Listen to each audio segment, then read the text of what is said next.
Hi, my name's Mark Stipic. I'm the work cover guy, and thanks for tuning in.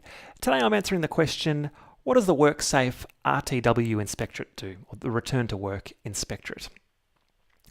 They're a bit different to your traditional WorkSafe inspectors because they're the OHS inspectors there, because they're looking at safety things, high-vis vests and painted yellow lines and, pure occupational health and safety matters.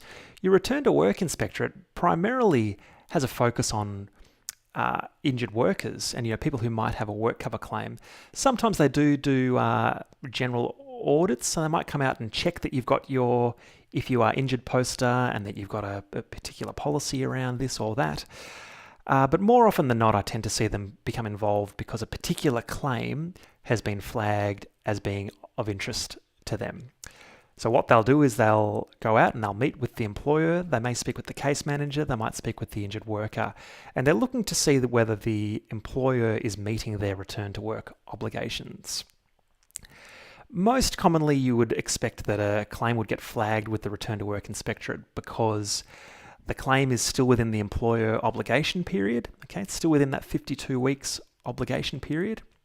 If a worker's got a capacity for work, okay, it's like they've got a certificate for modified duties, and that's been sent to the insurer and that's been coded as a light duty certificate, but there's no return to work coded on the system.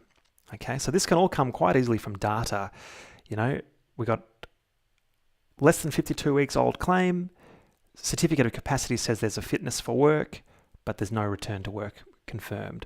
Okay, that's a classic case for a visit from the Return to Work inspectorate, and in my experience, they're pretty efficient with identifying which ones there's an opportunity there. Now, sometimes it might flag their interest, and it might actually just be a coding thing. The person has come back to work, and we just need to make sure that the insurer's been notified, and then it's all sort of wrapped up. But I'm sure there are plenty of instances where they're right on the money and there are employers who are refusing to participate in their obligations.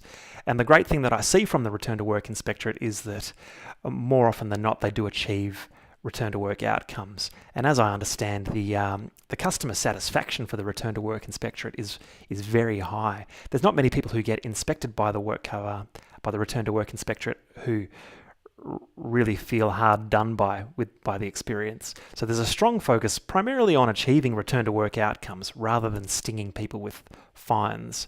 But you know what? As an employer, all you've got to do is basically focus on return to work as much as possible, get people back onto suitable duties as soon as you can and support people.